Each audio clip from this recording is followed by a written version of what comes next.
Yeah, man, per usual, this episode is essentially an extension of the conversations that we have and our ideologies and philosophies. So like I said, for us to be able to connect on these again, I love it. I love every part of it.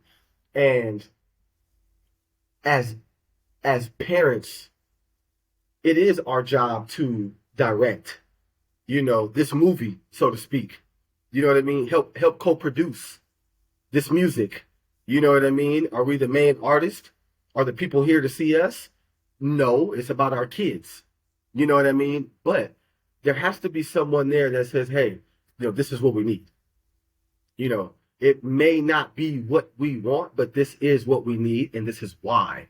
And when I speak about your point, mindful parenting, I touch on, or I really highlight, whenever I hear mindfulness, for me, I automatically connect being inclusive. They go hand in hand. Like you can't be mindful without being inclusive. And I think that's the gap that we don't mind as parents. And it hurts us. And I say us because I'm included, even though I speak to, you know, 10 parents a week, roughly. We're talking about, I have 60 kids in the program. So I'm dealing with, nannies, mothers, fathers, grandparents, aunts, and uncles. So in a calendar year, I may speak to 200 parents, maybe more sometimes. But the 365 first day to last day, at least a couple hundred to some capacity. Hey, can you help with this? Can you talk about this? Can you give him a little word of encouragement? Can he ask you a few questions? Can she spend some additional time? Maybe grab a smoothie. Maybe can you echo some things that are in the household? And the first question I always ask is, are we co-producing or are you directing? And a lot of the times while I'm directing, I make sure they get up, and the more they talk, by like the sixth or seventh, oh, oh, oh, the kid's not included. So of course they're gonna veer. It's like even if you are, we're driving, right? We're driving. But we have a passenger who's telling us how to drive. It's not enjoyable.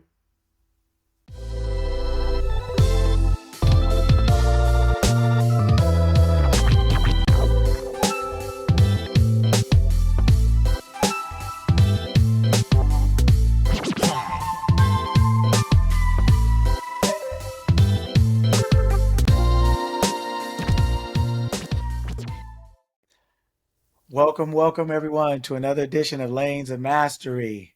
We have a really special guest today and a really special topic. Uh, we have a great friend of mine, Zeon Gray, who I will let him, kind of let him announce himself and things like that. But we are going to have a really special episode tonight on parenting and our takes on it, our thoughts on it, our experiences, kind of how we got here, the conversations that we have. This is a wonderful topic because it is probably the hardest job in the world to do without any formal training, certification, accreditation, preparation, and all those different Asians. But we're gonna get into it today, and this is for all the parents and the current ones, the future ones, and as some kind of support. So, with no further introduction, Zion, I'll let you introduce yourself, and we'll get it going. Oh man, thank you for having me. Way out here in Vietnam, I'm in Asia right now, so to be able to connect with you and your team on this call, on this podcast, this episode, this life changer, it means the world to me. So I'm grateful, I'm appreciative, and I'm very excited to jump into this topic. I've been waiting for this one. So this one's gonna be exciting. Yes, And sir. it hits a little home, it hits a little closer to home for me, right? Being a parent, running a youth basketball program in Asia, it allows me to interact with parents every day, different creeds, different philosophies, different races, different ideologies, different upbringings. So for me to be able to contribute to this episode, even a small bit, I'm grateful and thankful. So I'm ready to jump in. Yes, sir.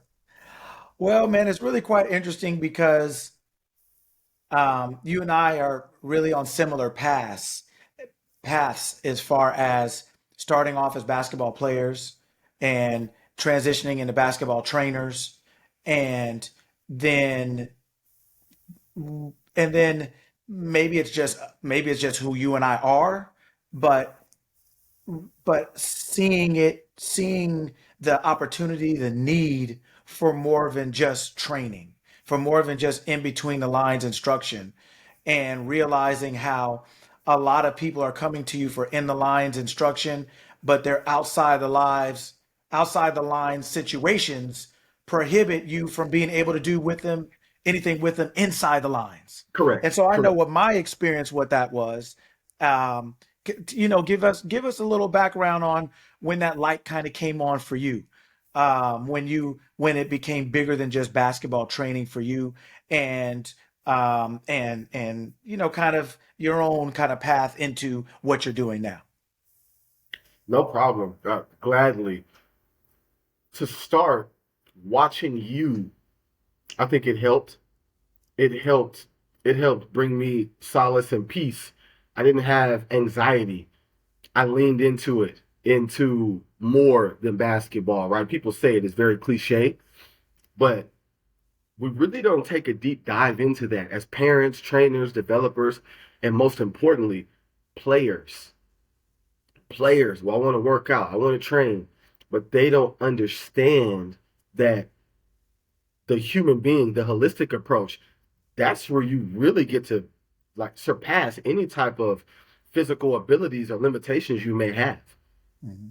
Like it's mental and emotional at that point, just like the game. The higher I got up, playing some professional basketball, having that taste, I'm in another country with people that don't even speak the language that I speak, and I don't speak their language, fluently. Mhm. So that was my first taste of it, being overseas as a professional. And I said, the game is the easy part. My communication, how I respond to people who don't speak English, because I think 50 to 60% of what's said is lost in translation. Mhm. So the words, they don't really even sink in. It's more about, our body language or how we react, to things. So that light kind of came on for me. It in the house, it came on while I was playing. I didn't go into that room, that proverbial room, right? Until about 3 years ago. So I've been in Asia now going on 5 years. First 2 years, I would call those physical years. Boots on the ground, going to different gyms, seeing different play styles, talking to different families, going to tournaments around Asia, just doing R&D. But the last couple of years, like I said, diving in deeper with you, having phone calls weekly, bi-weekly, bi-monthly, you and I having these interactions, they allowed me to whatever reservations I had or whatever, anxieties that I possessed at that time, I would talk to you and they would kind of go away. So the more I spoke to you, the more we jumped on calls. I said, hey, I have to look at this deeper.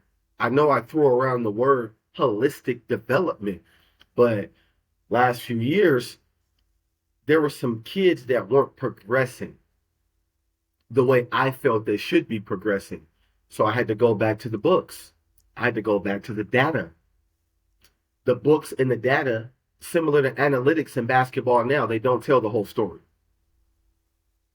So a team on paper in the NBA, they might shoot 40% from the right corner, but their offense, their shot profile is predicated towards that. So the stats can be misleading. And I started to look at the basketball and life the same. So to kind of bring it together, some of the kids that weren't progressing, I looked at what we were doing, how many hours we were training each week, how much film they were watching, how much training they were doing with their peers. And there was this huge component missing, but I couldn't really pinpoint it. And I started to hone in on the in-house structure, on the infrastructure provided by the parents. And the numbers, the results that I started to come up with or started to uncover, they were alarming. And I really had to take a step back and I had to say, okay, what's stopping these kids from being the best versions of themselves? And the last few years really dove into that. And that's why we're here today. Mhm, mhm, mhm. Okay. So, So, yeah, okay. And so, like I said, you and I talk about parenting a lot, having a our lot, own a children, lot. a lot, having our own children, training so many different young people, working with so Yes, many different parents and things yes. like that. And one of the first things you and I really laughed about was saying how parents kind of they get they just they almost they almost are ready to they're almost preparing themselves to Oh, crawl yes, into a corner and ball yes, up and yeah, just take it for 18 years, yeah, right? So okay, correct.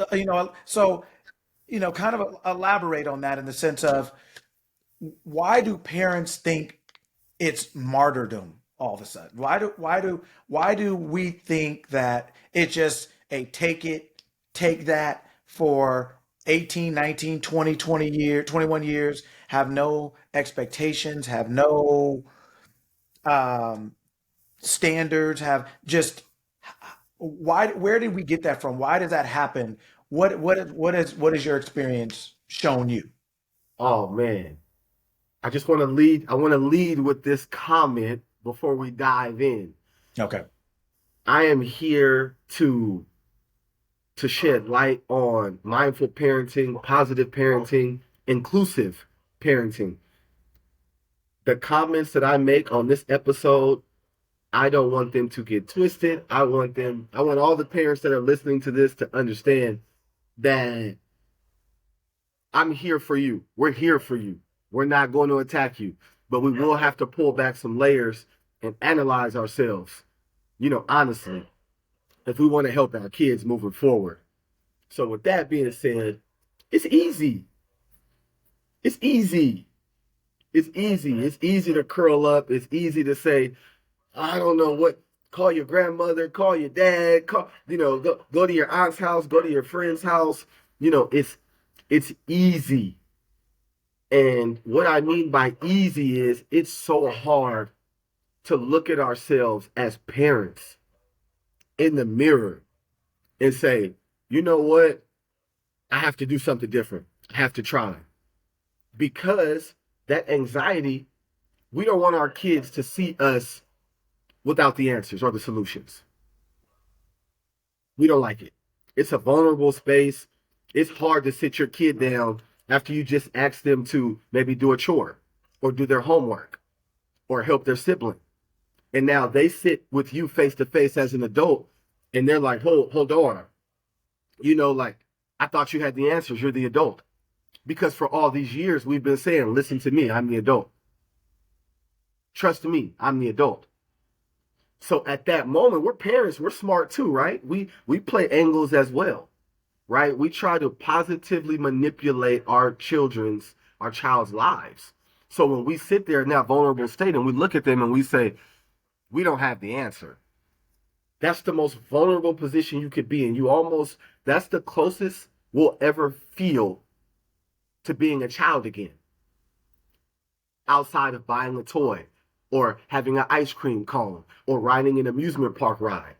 That vulnerability, that's where we feel that big, like our children do. So I think it's just easy. The short answer is just it's easy. It's easy to wave the flag. It's easy to say there are too many resources out there. And I don't want to take the time to find the one that helps my parenting style. So if I had to just pin the tail on the donkey, so to speak, it would be an easy tail. And willful ignorance is a thing. It is. Us as parents, we like to rationalize, and we like to say, you know what, uh, X doesn't, X plus Y doesn't equal, Z. So, we're going to kind of stay away from that. But I'm going to recite the formula or the, or the, or the equation to make myself, kind of posture because we don't like that vulnerability. But it's just easy, man. It's easy. And the parents I speak to here, they don't feel good about it being easy, but there's no other word to kind of group it with or marry it with or couple it with. That's our only solution at that time. Is it the best one? No, by no means. But is it an option for us as parents? It is. You said one things you said from because I know you do a lot of surveys out where you are with the kids and stuff like that. Um, So let's actually talk a little about that. So okay. I know one of the surveys that I know you do a lot of surveys with the kids and the parents and asking them about their experiences as children, their experience as Correct. parents, their Correct. experience with their relationship together. And one of the things you said was 62% of parents say parenting is harder than they expected, right? So so what have you uncovered in your experience so far? What are you uncovering, whether it's in your own experience or with the parents that you're working with? What are you uncovering about parenting that parents um, are not aware of or are Mm, not thinking about, or like mm. what are you uncovering some of the issues are? Oh, wow. Wow. First of all, great question. Great, great. That one's heavy. That's a heavy question. It's loaded in a good way. I like that question. I'll take a couple of steps back and I'll kind of walk us into it. The surveys started, the surveys were an easy way for me to go into every household without being intrusive. So the surveys are me knocking on each door and hand delivering, questions to each family. And it was a way for me to also connect with families. So a set of surveys are for the parents. Then I'll have connectivity exercises for the kids. We can kind of make it more kid centric, for the young kids. And there's is it caters more to their everyday life. What flavor gummy bear do you like? Does your mom like that one as well? You know what I mean? Growing up, what kind of snacks are you exposed to? Hey, parents, screen time. What are they eating before bed? And like I said, I always let the parents know the information that I'm asking you to provide. It's not to knock us down, it's to help us as parents. The more information we have, the more honesty we have, the better solutions we'll have. This isn't rocket science. This is life. This is one-on-one. Ask a question, receive an answer, provide a solution, provide options. So those were gold, by the way. Those are some of my favorite things to do is to deploy a survey. I love it. I get excited every time, every single time. There's a template for it, but I get excited every time we type in the contents. Every time. The information that I was receiving actively and still am from the families here, you start to see some family dynamics and they're not catered around the kids at all. So the of that 60%, there is another half of that stat, around 75% of parents, they do feel fulfilled being parents, or they do feel joy. But that 60% stat, it's harder than they expected because there was no plan. There is no basis of what we want our child to look like. We're using our ideologies and our family practices that were passed down to us for our kids. If it worked for me, it could work for my kid. If it didn't work for my kid, I can adjust it. But the problem with that is that we run into is that parents, we're trying to adjust on the fly. And kids feel that. Similar to you and I, connecting it back to basketball, if we don't have a plan for training, the kids sniff that out. When we walk in, they know if we're ready or not. They don't know how to communicate that we're not ready, but they know. They can tell. They can feel it. They have this innate ability as children. They may not be able to hear everything, but they can feel everything. They may not listen to everything, but they can see everything.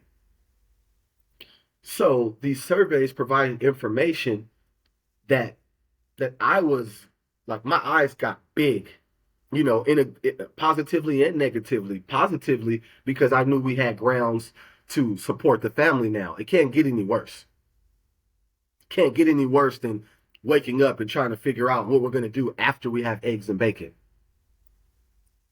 But the hardest part about the surveys was were the parents receiving the information that they had submitted. It hurt them to know I sent this off, but now I have to face it. And that education, that loving, that process, that basically providing the parents with a soft landing. Here I am giving you this survey. When you give this information back to me, I'm here for you for support. We're going to walk through this together. I don't want to send you back information where you feel more anxious or more attacked than before you submitted it. So now coming back to the information, one of the largest observations or the information that was brought back to me, the data, the eye-popping data was the parents, they don't feel equipped.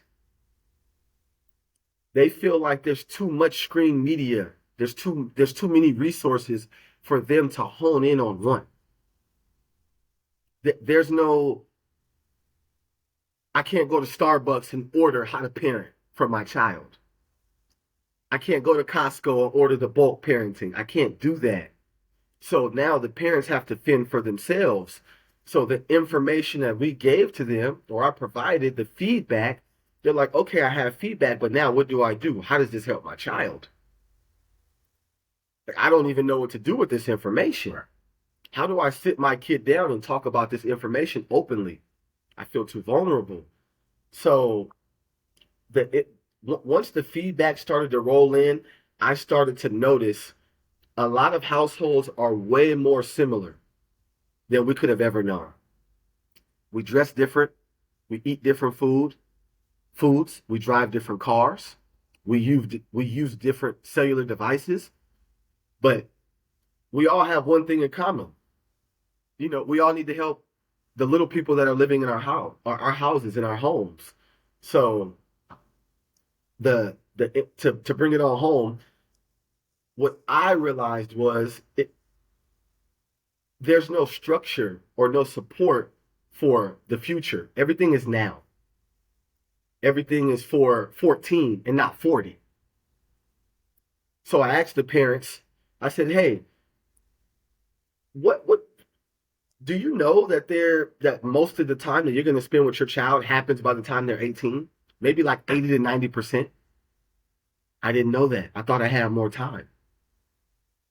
AKA, I thought I had more time to figure it out on the fly, but we don't.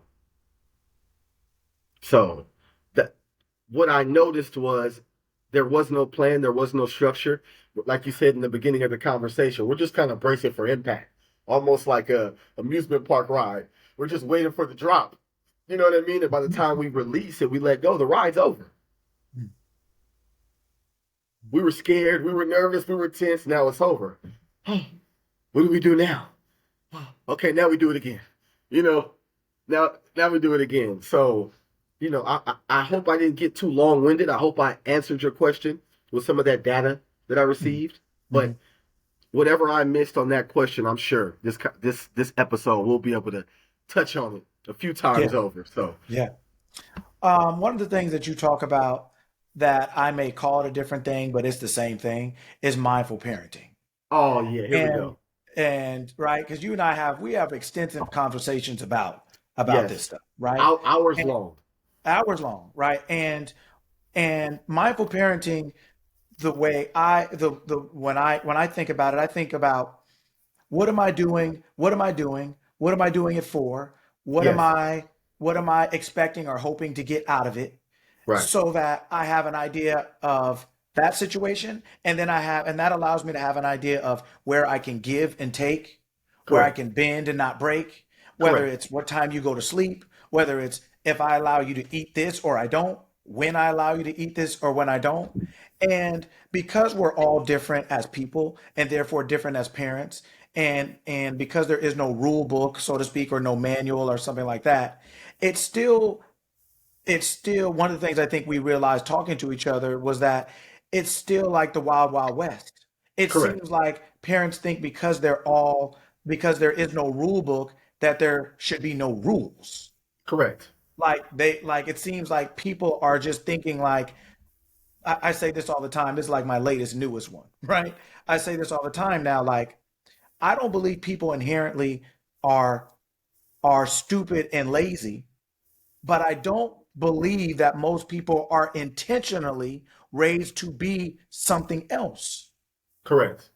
There's a So difference. it's like if I'm driving a car and I take my hand off the wheel, I don't intend to run into anything, but just naturally the car is going to start veering left or right because Correct. it's not designed to keep straight without hands on the wheel. Correct. So if there are no hands on the wheel of your child, so to speak, then automatically it's going to start to veer right or left. Correct. And so it seems like parenting is effort, but it seems like a lot of it is lacking intentionality Of and course. therefore proper attention, Correct. right? And, and I know you talk about mindfulness and things like that. Give me your thoughts in that area.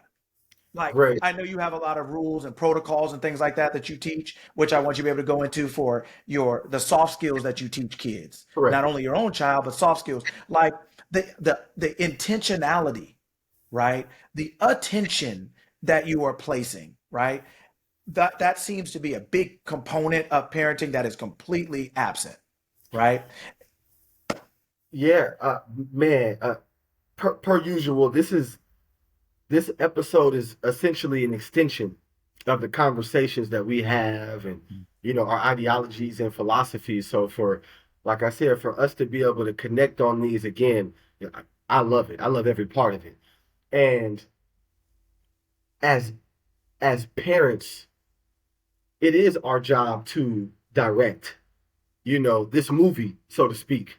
You know what I mean? Help co-produce this music. You know what I mean? Are we the main artist? Are the people here to see us? No, it's about our kids. You know what I mean? But there has to be someone there that says, hey, this is what we need.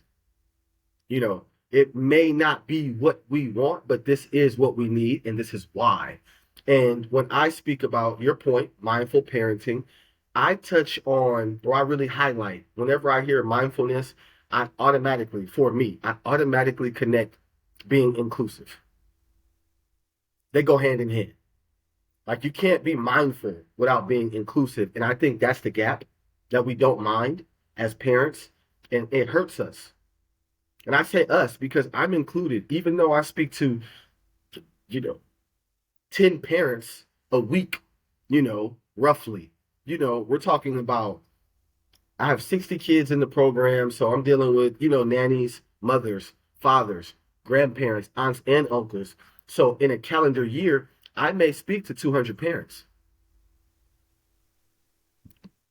maybe more sometimes. But the 365 first day to last day, at least a couple hundred to some capacity. Hey, can you help with this? Can you talk about this? Can you give him a little word of encouragement? Can he ask you a few questions? Can she spend some additional time? Maybe grab a smoothie. Maybe can you echo some things that are in the household? And the first question I always ask is, are we co-producing or are you directing? And a lot of the times while I'm directing, I make sure they get up, and the more they talk, by like the sixth or seventh, oh, oh, oh, the kid's not included. So of course they're gonna veer. It's like even if you are, we're driving, right? We're driving, we're driving. But we have a passenger who's telling us how to drive. It's not enjoyable. So as parents, sit in the passenger seat, both hands on the wheel, please. You could drive as well. when you're of age. Right now, I'm going to drive us, but you watch everything. We explain all the components of this drive, of how the car works, all these functions. When you want to get over, when you want to merge, this is what we do. We're intentional about merging. So that the intent, I don't I don't think it's the failure by itself, so to speak, or the whole. I think it's just being inclusive, including the children and what's being done or what's being taught. I've taken some studies here on these hundreds of parents that I speak to with their consent, of course, and I ask, how included is your child within their development? I did not say let your child pick, Sour Patch Kids over broccoli. No, I'll never say that. I'll never say we're going to eat pizza 7 days a week because that's what you want. No, that's not real life. That's not real life. We can't do it that way, but we can include our children in what we expect. So if we're intentional about how we want them to look at 40, at 14 or 13 or 12 or 10, we do have to say, hey, you know what? How do you feel about this? How do you feel about going to private school for 2 years? How do you feel about going to public school for 2 years? How do you see yourself turning out with your choices? And every single time, 10 out of 10, when we ask those questions and we add on that extra component of being inclusive, things change in the household for the better. They change. So now we not only have intent and purpose, but now we're inclusive. You're talking about a trifecta at that point. You're talking about a well-oiled machine at that point. That's what we're talking about. So I think to add to your point of being intentional, yes, we have to, but we also have to mind this space of being inclusive, because the parents think, us parents as a group, as a whole, us, we think that our kids are just supposed to naturally just trust us because we're their first everything. And that's not how it works. We have to earn their trust consistently. Every day we have to earn their trust. We have to earn their love. We have to prove our love to them every single day. Just because we buy things or talk to them or lecture, they're still not included. They're not included. Us buying them things, they're not included. Picking dinner, they're not included. What school they'd like to go to, most times they're not included. So why would I listen to someone who doesn't listen to me? And now that's when, the parents say, well, now there's this fight, there's this struggle. Well, of course there is. There's limited intent, and there's no traces of even being inclusive. So those two, they go hand in hand. So when I think about mindfulness, I think about being inclusive. Another thing you talk about, I know that you teach at your academy, like we kind of touched on, is soft skills. Correct. Tell us something about that. What is that? What's the point of it? What is it designed to do? What, kind of how did you come up with that? What is that? Soft skills, so we have our hard skills, our technical skills, our reading, our writing, our athletic abilities, being able to sprint, stop, accelerate, decelerate, jump, like I said, speak. These are all things that we do, but they're not who we are. Mhm. Soft skills are who we are. Soft skills are how people view us. And soft skills are essentially what creates these human beings. They take Soft skills are the heartbeat. Hard skill would be a muscle. So we use our muscles to do things, but we use our soft skills to create things and to care for things. So what made me dive into soft skills was, I'll do a lot of reconnecting in this episode to how you opened up the episode. we do things, we teach things, we talk about things, our kids do things, but there's more to everyone than just doing. We have to be as well. So there's no sense of being an A+ student if you're depressed or if you have no humility. There's no point in being the best basketball player ever if you're the worst teammate ever. That's why we see guys that they try to, in the sports world, right? Their PR, right? Their PR team. They try to paint this picture of the athlete that they're more than an athlete. Well, that's a soft skill. We know they could shoot, dunk, hit home runs, slap in. You know, they can hit a puck a mile away. We know that already. What kind of person are they? Because it doesn't make sense to have a role model that you can't model after. That's why, I don't want to touch too deep on it, but we see some of our current NBA stars, some of our young stars, hundreds of millions of dollars because of hard skill. The byproduct of some of their decision making, lack of soft skills, lack of mindfulness, self awareness, self respect, those are all internal. So what's not on the inside is being reflected on the outside. And I care for every young athlete. I love all young athletes, anyone who can use your talents and your skills to make some money and change your generation, your generational wealth path. I'm all for it. But they need soft skills. And no better time than to see the lack of soft skills. So, parents, well, while I'm listening to Lucky, I'm listening to Zeon talk about soft skills. It sounds like a foreign language to me. I'll simplify it for us all. Soft skills are what make our kids employable in the future. Not only employable, they make sure that they're good siblings. They're pillars in their community. They're good human beings. Hard skills have an expiration date. Soft skills, they have an unlimited runway and trajectory. There is no ceiling. It doesn't matter if you're tall, short, small, wide, yellow, black, orange, doesn't matter. Soft skills will continue to elevate your lifestyle. Your quality of life will be improved with soft skills. Soft skills consist of humility, mindfulness, self-awareness, communication, teamwork, gratitude. These are all things that we would say and not do. So doing would be a hard skill, saying and feeling would be soft skills. And what made me dive into the soft skills was I noticed being in Asia and looking in America, our kids have a certain window to maximize their athletic abilities. And most kids don't know that until it's over. Because when the kids are training, they're training for the next event, which most likely is coming within the next few months, the next week. That could be an AAU tournament, a softball game, hockey event. That could be a triathlon. That could be the cross-country tryouts that are going to happen. The running back depth chart, testing, in the spring.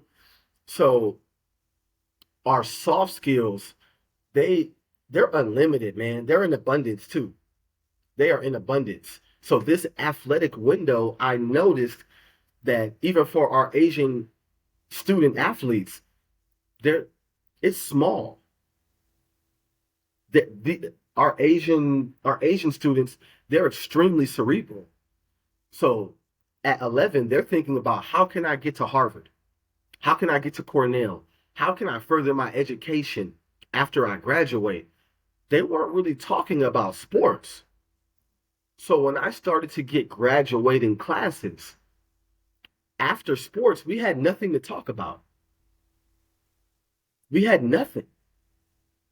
So what that did for me was it made me dive in to soft skills for our younger groups, 8, 9, 10, 11. And what I noticed was after 2 years, these 11-year-olds who were exposed to soft skills 2 to 3 years earlier than our 16 to 18-year-olds, better behavioral patterns, They were going to sleep earlier. They were more accessible when it came to listening to instruction. They were better helpers around the house. They were just better overall people. So once I seen like the first group of 20 kids, that cluster, then it was another cluster, and the soft skills coupled with the hard skills. Those students who were exposed, student athletes, excuse me, the student athletes who were exposed, A, earlier to soft skills, and B, more often to soft skills with hard skills in tandem. At 15 and 16, their parents were sending me gifts and not complaints. So that made me go all in on soft skills. I bet the house on soft skills. I trust soft skills more than I trust hard skills. So when you're talking about, implementing successful disciplines, right? Correct. Soft skills, Well implementing put. successful disciplines that make Well kids put. positive, productive members of their household, their Yes. communities, and things like that. What things do you do to do that? Wow. Great question again. I love your questions. This makes it really fun when I get questions like this, when I receive questions like this.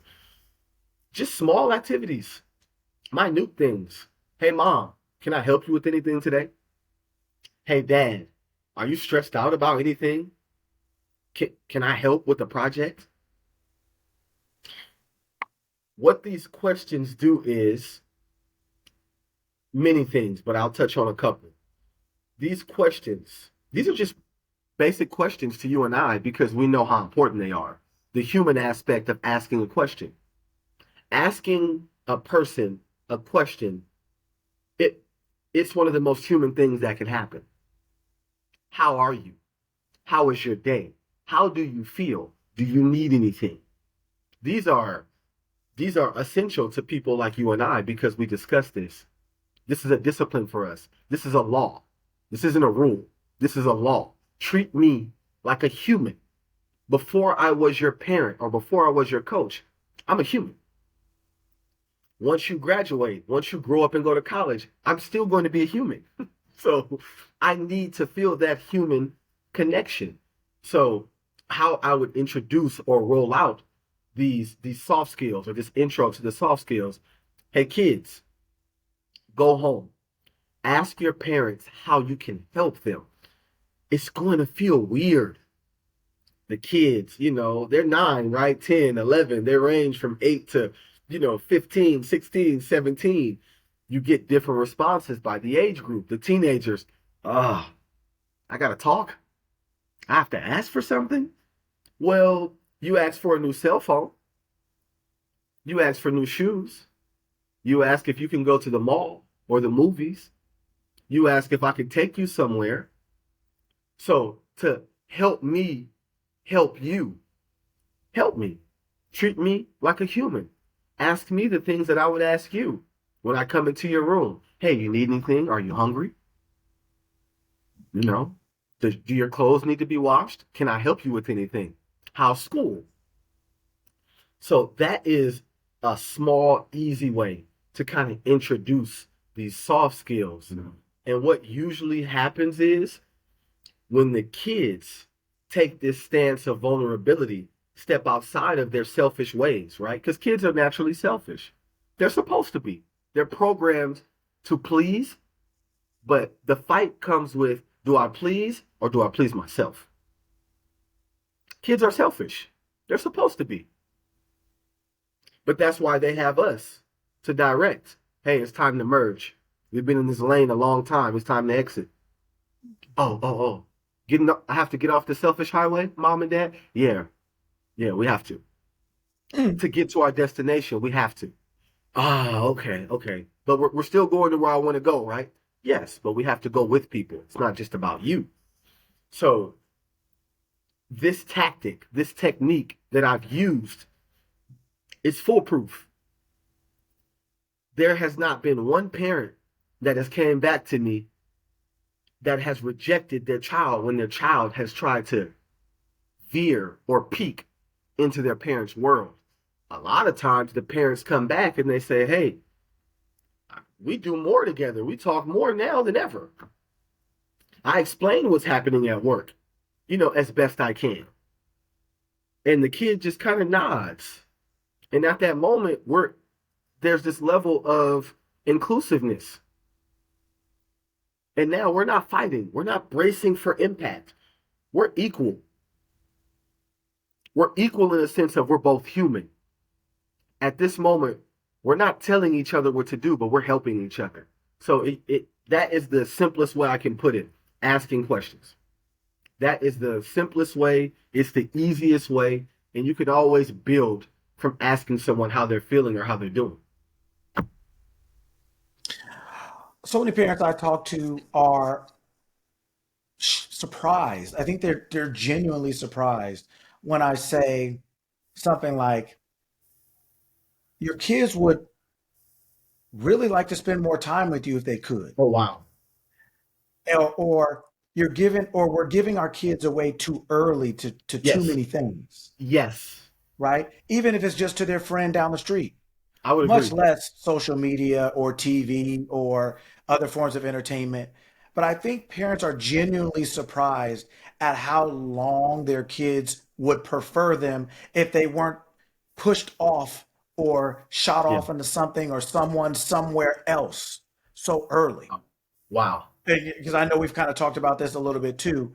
What is your take on kind of that area, that aspect, that dynamic?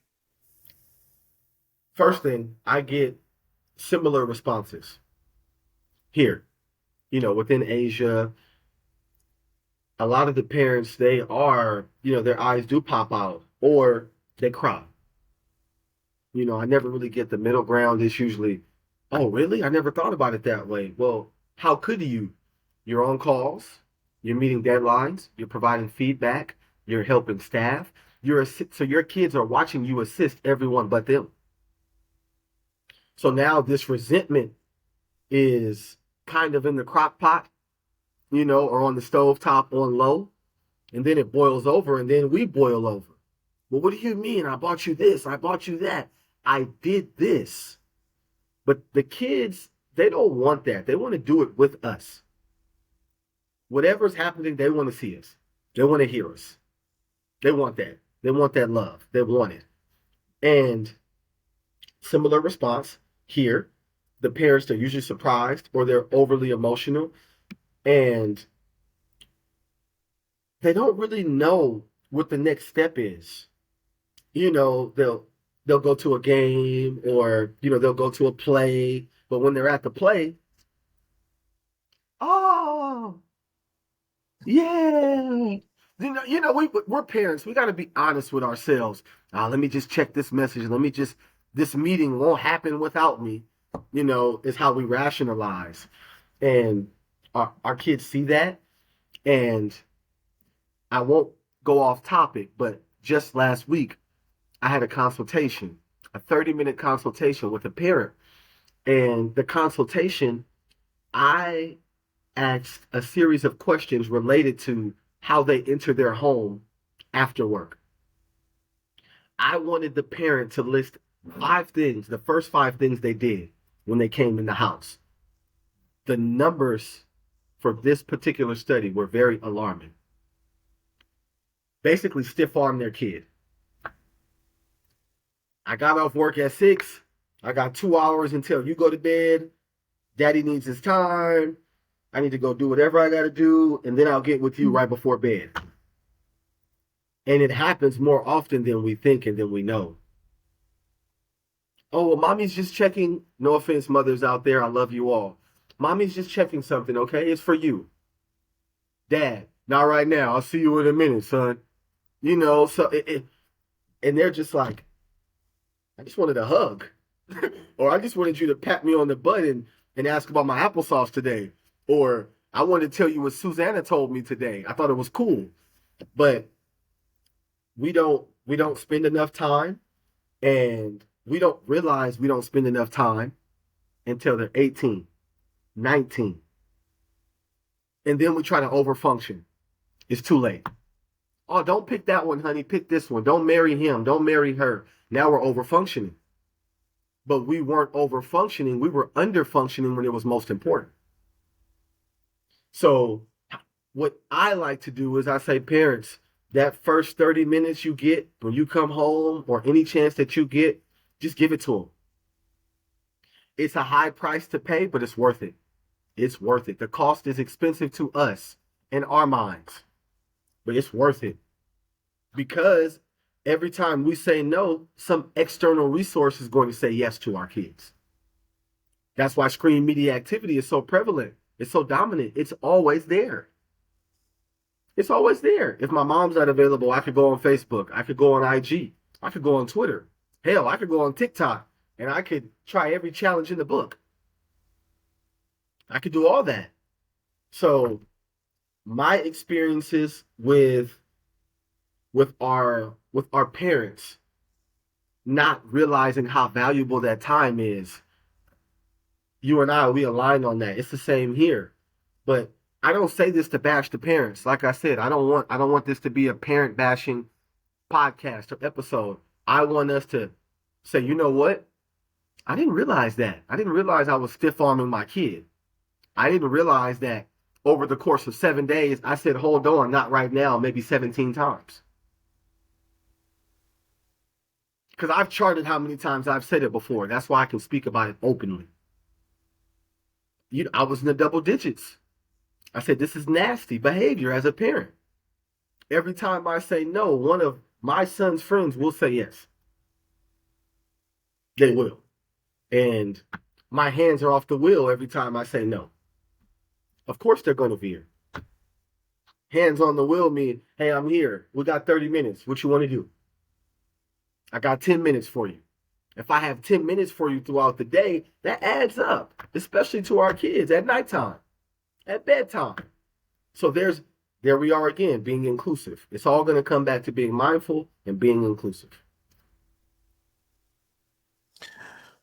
Another one of the things I talk about with a lot of parents is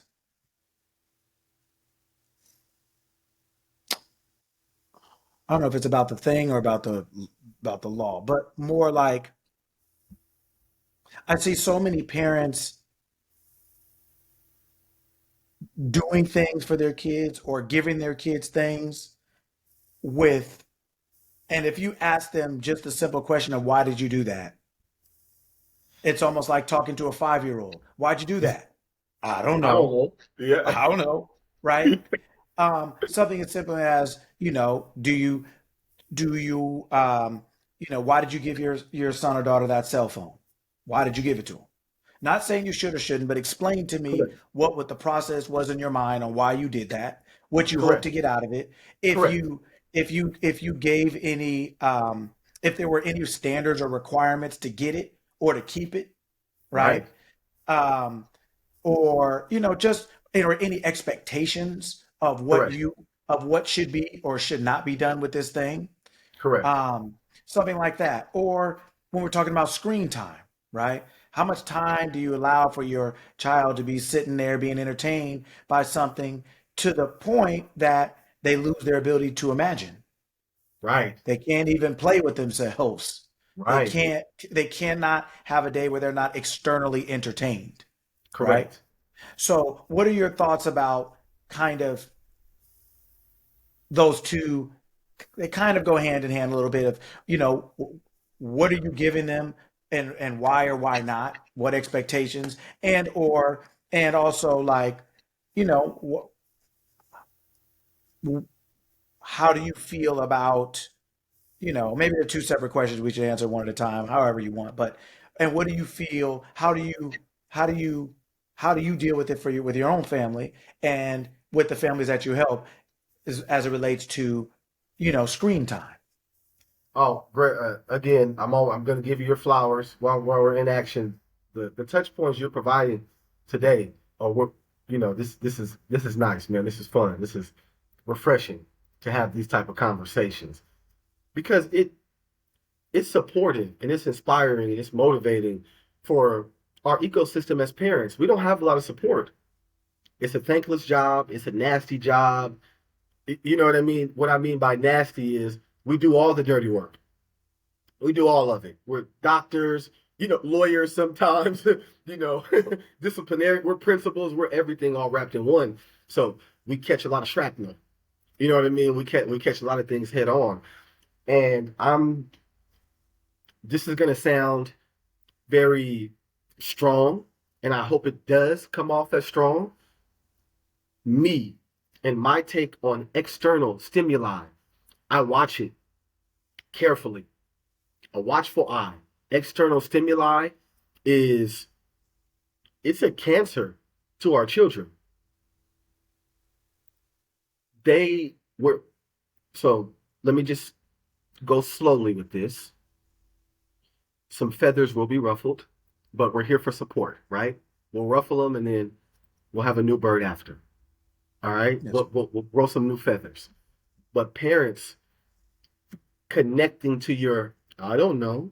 I don't know why I did it. I wanted to, it's a pacifier. A 5-year-old decision with a 5-year-old object, or a child decision making process with something that helps children when they're teething. When we here, put something in their mouth. They're crying, put something in their face. We're right now is screen media activity all time high. All time high. Number of apps that control our children's time, all time high. External stimuli is king right now. Content is king. Teaching is not king currently. Academia is not king. Soft skills, they're not king. Stimuli is. We live in a busy society. Do more. Sleep less. Here's a pill for this, or here's a 10-minute workout. If you don't have time to make time for 40 minutes. But the purpose of the workout is so we could feel better about ourselves inside and out. So if you're doing yourself a service, you will want the most time possible, not the least amount. So our world, for our kids, it's flipped upside down. And it's easy for parents to say, okay, well, go on YouTube, go to your friend's house, pick up your phone, ask Google, ask someone. Everything's external. Nothing's internal. Nothing. Nothing at all. So external stimuli for my household, I do limit screen time. I do, because in my household, it's not to be a dictator. It's because I know that my son, he doesn't know his limits fully. He has no idea what's detrimental to his health. He has no idea yet. But he doesn't know having deep circles under his eye the next morning. He doesn't know. He doesn't know that staying up late over the course of, 4 or 5 years, it'll cause some serious damage and development to, his potential. And it stunts his growth. So in my house, we do limit screen time. I do keep it under an hour. It isn't every day.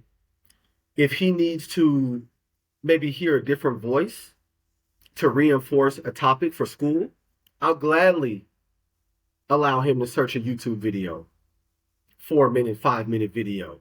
But do I allow him to watch a Disney movie every single night before bed? No, I don't.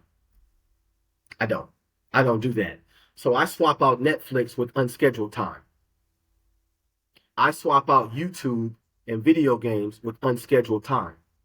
Because I am an adult, I have to put my hands on the wheel and say, you know what, in 5 years, you're not going to talk about Fortnite. You can enjoy Fortnite now. You can enjoy Minecraft now, but in doses.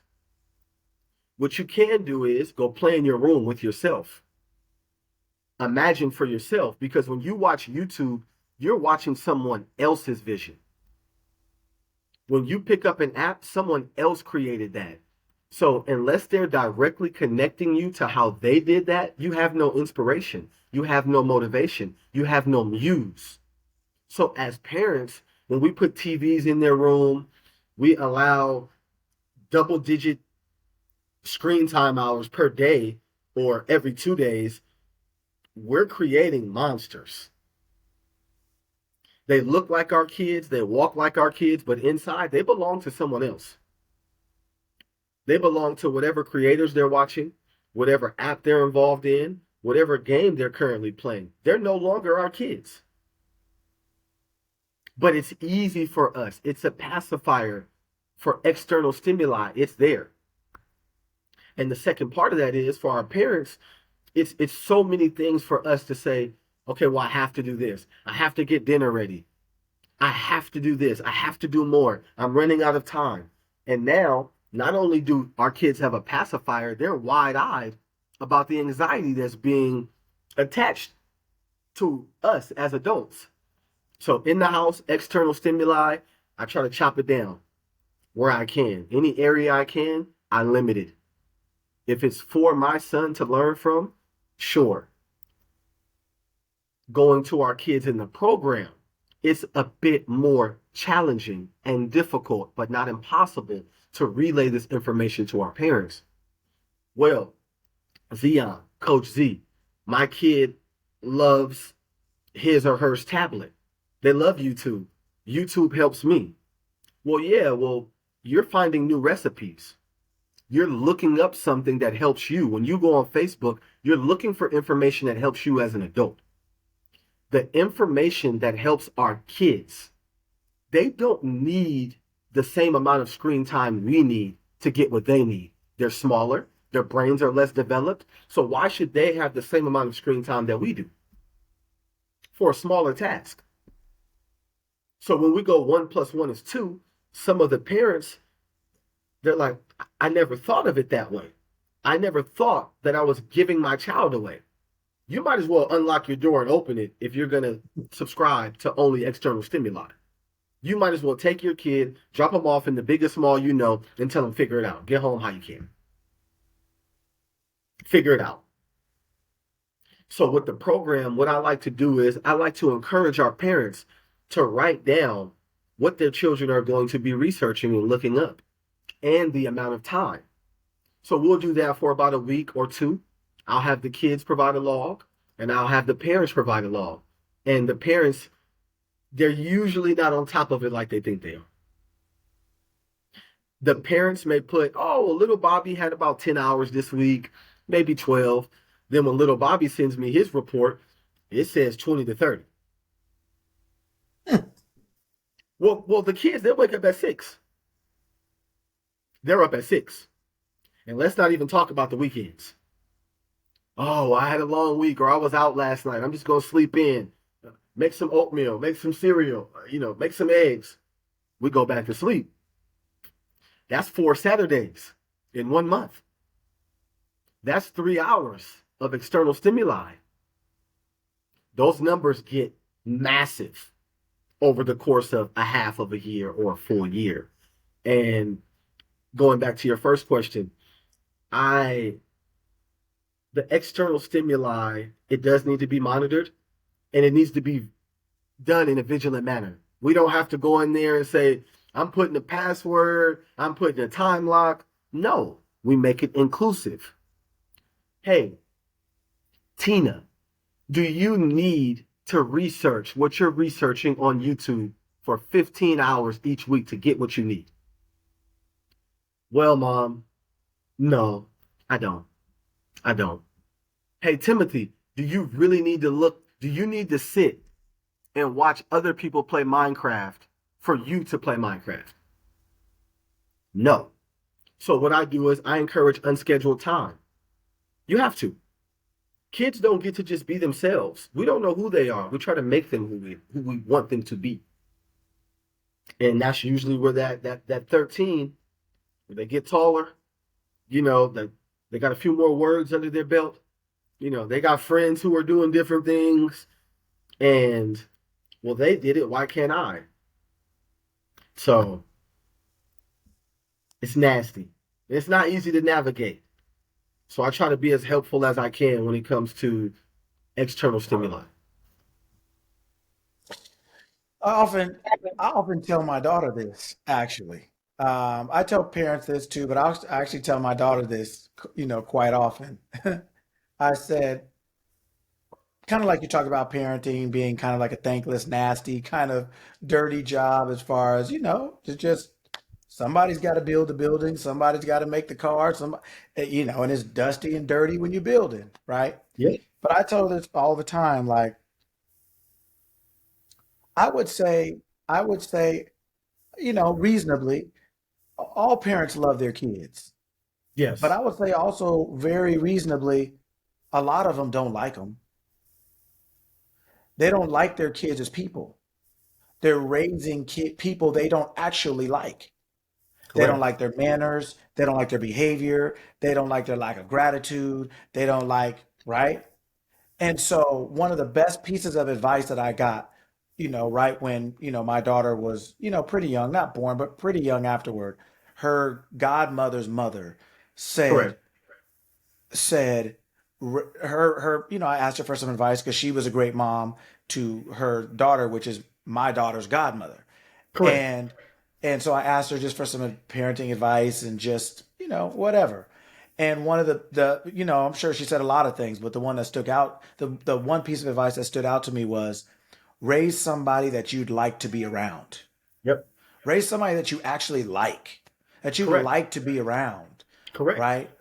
And it's so funny that when you talk about the things we stick in our kids' face, whether it's a tablet or push them out the door to their friend's house or whatever else it is, beside being busy, beside being tired, I'm of the honest mind that a lot of parents don't actually like their kids, not because they don't like their kids, but they don't like what's in their kids.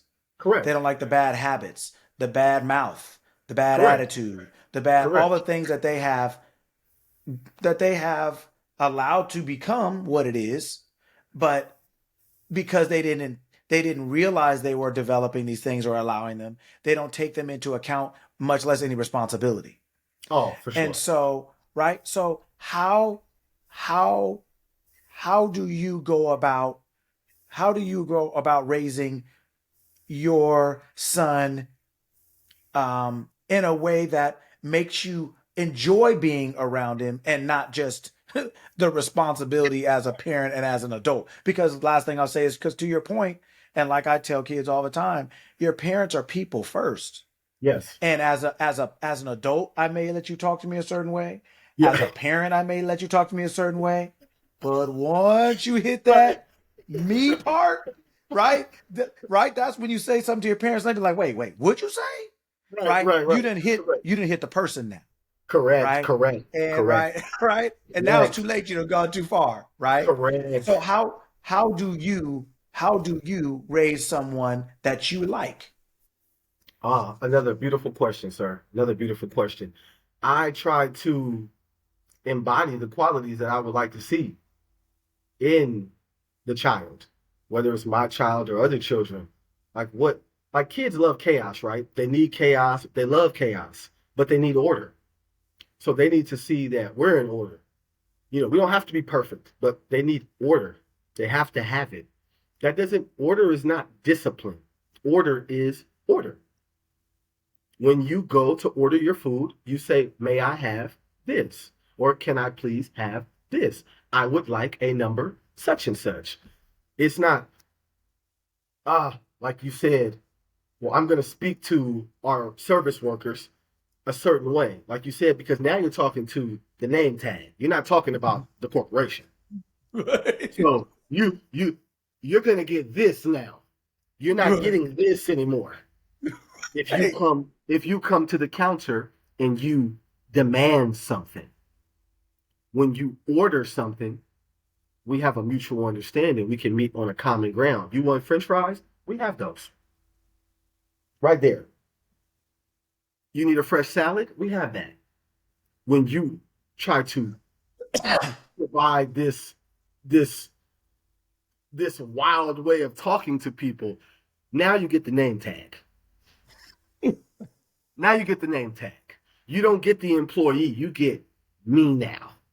So I just try to, mirror the qualities that I would like to see in a child.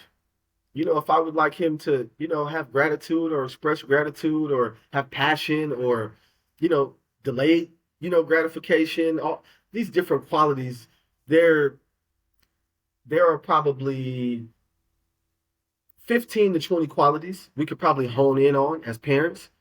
And then if we go a little bit deeper, there's maybe about 9 that really, really, really hit home, and order is probably the number one that I would like to attach myself to. So just being a mirror, like parents say, well, I don't know. Like you said, I don't know. I don't know what to look for. I don't know what to teach. I don't know how to tell my teenager they're being a brat without them wanting to fight me. Verbally, verbally fight me. Sometimes physically as well. Some kids throw things. Not in this house, but some kids throw things. So just a mirror. Be a mirror. But the topics that we already discussed, the touch points that we touched on prior in this conversation, if you really look at it, look, if you really break it down, if us parents, if we slow down, just slow down a little bit, and we look at what we're doing and saying to our kids, and we do a small multiplication problem. It's just that. It's a problem. Not right now. It gets multiplied. Listen to me because I'm the adult. It multiplies. So the mirror that they're seeing, they're only doing what they see. They're ours. They come from us. They're of our stock. We didn't go buy them. We didn't go say, that one, I'll take that one. Give me the instructions. That's not how it works. It doesn't work like that. So whoever we want to create, they have to see that first. If we're our children's first doctor, first coach, first teacher, first love, first heartbreak, we're the first person to break our children's heart. Hey, can we go to the amusement park today? Not today. Hey, can I get these brand new pair of shoes? We don't have enough. Hey, can we get pizza and fries tonight? We had pizza and fries last night. We got to go a little bit more healthy tonight to balance you out. All right, I guess so. We're our children's first everything. Like I said, principal, everything. The list goes on and on and on. So with that being said, hey, parents, let's mirror who we want them to be. And it comes back to a statement that I make often. Parenting is not measured in days. It's measured in decades. It's measured in decades. So for parents, we have to have a larger picture, a bigger picture. We have to look at this as a movie. Not the credits, not what's happening in the beginning, but what's the theme of the movie? What do we want the viewers to take from this? What do we want them to see? And having this larger vision, it allows us to kind of ease into some of these topics that you and I are discussing. So have a larger vision would help our parents. It will be beneficial. Instead of thinking about what kind of teenager we would like to raise, what kind of 40-year-old do we want? And that usually helps. It usually backs us up a little bit as parents. It slows us down. And it allows us to be a mirror for our children rather than making them law-abiding citizens. I know one of the things that we talk about because we are different as people and therefore parents. I know one of the things that we've talked about and that you've mentioned that I think are good are kind of different parenting styles, so to speak. Correct. Just and I know one of those things you're talking about was the 4 parenting styles. Oh, here you go. Right. So, kind of, give us an insight into what that is and what you mean by that. For sure. So first I'll provide us some grouped information, and then we'll put everything on its proper shelf. So as parents, like we said in the beginning of the conversation, reconnecting everything, making sure everything touches, and connects, and so our parents, our ecosystem can get the proper support. There's a lot of external stimuli that we can tap into when it comes to parenting. Similar to cookbooks, similar to any type of self-help. There's always resources available. Resources are always going to be in abundance. Someone's always putting out a blog. Someone's always going to have a study for us to view and compare. There's always going to be data for parenting. But the disconnect is two parts. As a parent, how do I connect myself to the information? Number one. And number two, how do I find out without wasting too much time? How do I find out the best way to parent my child? Do I give in? Do I let my child kind of dictate their own existence?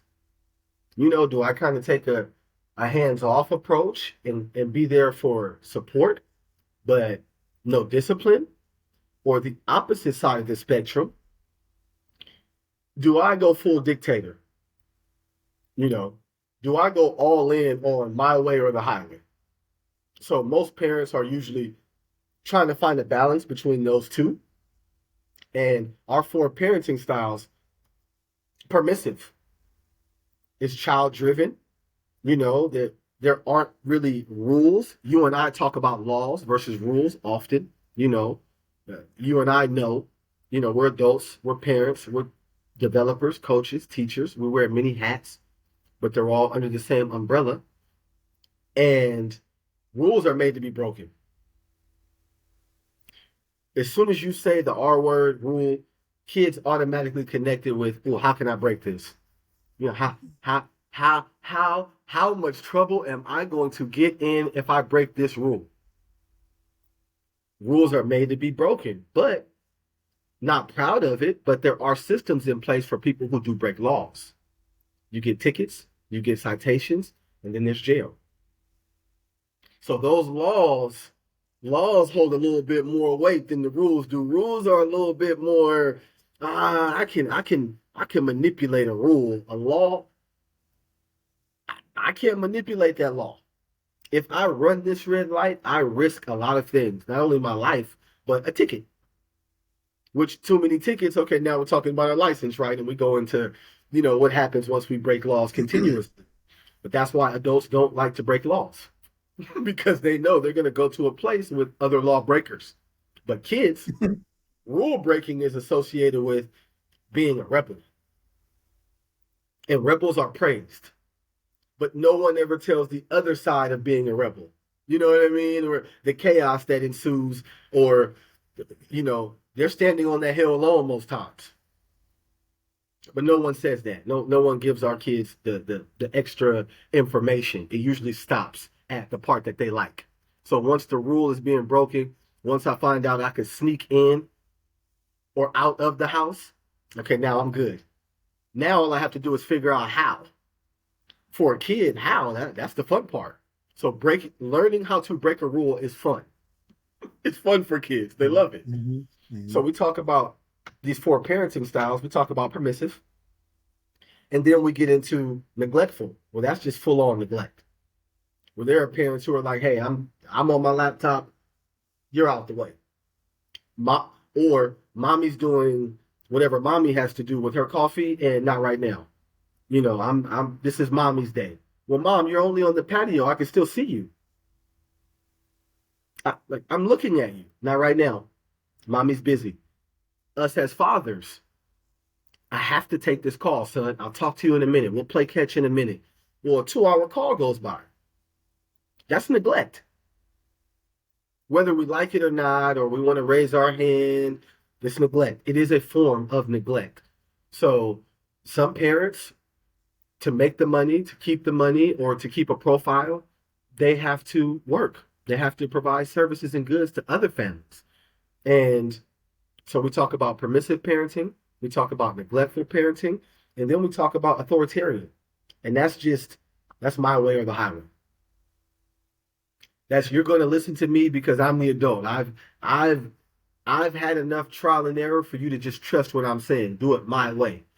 And I pray and I hope that the listeners for this episode, they understand that it may feel good at that time, at that moment, but this parenting style, it does by the numbers, right? This is by the numbers. This isn't me waking up and saying this is my opinion. There are numbers that support this. It's not the way to do it.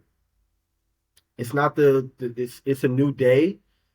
Our kids need more support. They need more love. They need more guidance. They do need more structure for their chaos. In a world with more chaos, quite naturally, we need more order, or the chaos ensues. Our kids love chaos, but they can't live in chaos. They can't. If their room was dirty, they couldn't find their homework. If the kitchen's clean, they can't find a fork to eat with. There's no order. Order is washing our dishes, keeping our room clean. That's order. It helps us. And I always equate order to helping. Always. Order helps everyone. It helps. So this authoritarian style, like it produces depression at high numbers, like clinical depression. It this this parenting style produces the most depressed teenagers in our world today, because they're not involved. They don't have a voice. They're out of touch with their reality because they don't have a reality. Everything's being dictated. And then our parents say, well, they don't like me. They don't want to talk to me. Well, you didn't want to talk to them. You didn't mirror what you wanted to see. If you want your 40-year-old or 50-year-old to not put you in a home, talk to them at their home. Talk. Let's speak. Let's include them. But what happens with this parenting style is it's vulnerable because we're relinquishing control and power. And we don't like that as adults. We don't, anytime we're not in control, or we don't look or seem as if we're in control, we look around. Okay, what am I doing this right? Who's watching? And now we got to fake it till we make it. So you want to do good, but you're doing so much good in your eyes that the adverse is happening. And we don't even realize it until it's too late. They're in college, they're going away. They're not picking up my calls. They're not returning my text messages. Let me pull up. Mom, what are you doing here? Dad, what are you doing here? What are you doing? So every parenting style, it has pros and cons. We know that. But the parenting style, the last one that I'll talk about or touch on here, by the numbers and even my personal numbers, I've explored this parenting style, and I noticed a change in my household. I noticed a change in my youth sports program that I'm involved in here. And the results, the positive results, they extend well beyond my household, well beyond the household that I allow to have access to this information, and the institutions. They benefit from this parenting style as well. And this last one is authoritative. It's inclusive, it's positive, it's natural consequences. Hey, you want to wear that? You can wear that. Are you prepared to dress yourself and to deal with what your peers will say about you? That's a natural consequence.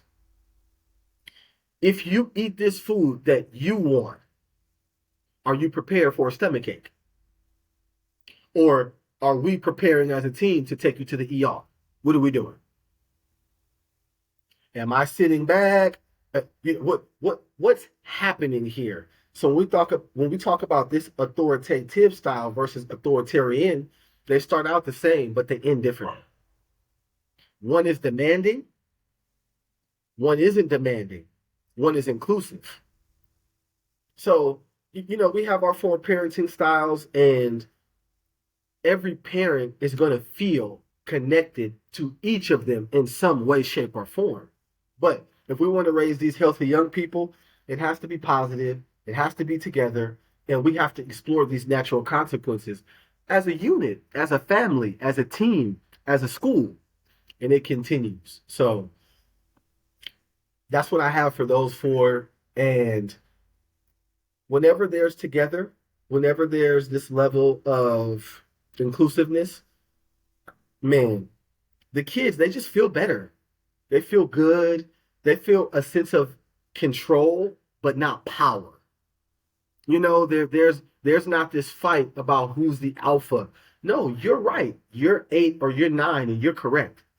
I'm in my 30s. I'm correct as well. Let's help each other. We're here to help you. We're not just here to talk at you.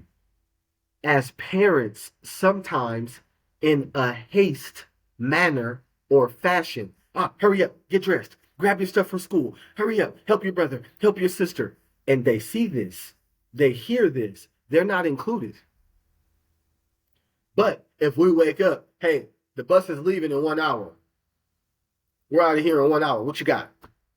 I got to get dressed. I love you. But I have to take time to get the house ready. I'm placing the responsibility on you to brush your teeth, wash your face, make sure your school bag is in order, make sure you leave this house with some love as best we can. But if I tell you to hurry up, it's not because I don't love you. It's because we got things to do. Just because I shout from the bottom level to the top level, it doesn't mean you're in trouble. It's a reminder. But that reminder, it may come out hot. But that doesn't mean that you're less than. And again, when we take that time to talk to our children, talk to our parents about being inclusive, the kids feel better. And when they feel better, now there's not this friction anymore. These are the kids that are on the ride like, well, I'm excited. This is fun. I got this pit in my stomach, but I'm ready. Hey, Mom, if I like it, can we go again? I might not go, but you could go. I'll watch you. Right. I'll take some Right. pictures. Right. So that the related to the information that I just gave about our four parenting styles, you got both sides of the spectrum, both ends. As parents, we try to find what's best, but if we're trying to find what's best, it's not what's best for us. It's what's best for the child. And the children don't need as much discipline as we think they need. They need direction. Like you touched on. They need this. They need it. Put your hand on the wheel while I drive. Feel it. You feel that? You feel it? Yeah, I feel it. It's not your turn yet, but you feel it. Okay. Inclusive. How? Well, maybe I will. Okay, so how do you think? So how do you now, just knowing all the things that you know, right? And Correct. we could go on all the different pain points of parenting. We can go on for probably hours, Ours. based on because we go on for hours. But Correct. so now, how can we? How do you, right? And someone like you who, how do we? What? So how do you go about? How do you go about supporting the parents to be the best parents they want to become or be the best parents they want to be or become? What do you do, whether it's proactively, reactively? Do you teach any parenting classes? Do you um do what how do you get across the information to the parents? How do you get across the information to the parents, and what type of information to the parents? What type of information do you give to parents that you feel is really, you know, they have to have or no? Great, great questions. Like I said, I like to give you your flowers as often as I can. Great, great questions. Short answer, I like the information passed along in an intimate manner, whether that's a consultation. I I have not fully jumped into seminars or workshops. The information, I go the opposite route. So what I do is I start with the kids. I get as much information as I can on how they're being raised. Then I ask the kids questions on how they would like to be raised. And usually that information, it provides this like squishy, nice space for the parents to work in because they're not being attacked at all. And then the parents, they can take that list and say, well, I'm not doing that at all. Like they're not getting that. That's out. So they could knock that one off. Or they could say, oh, I really like these two. I want to try these. Let me dive into these for a little bit. And I just encourage the parents to, whatever they believe in, as long as it's positive and inclusive, lean into that. You're going to be vulnerable, and there's going to be other parents around you who question your parenting.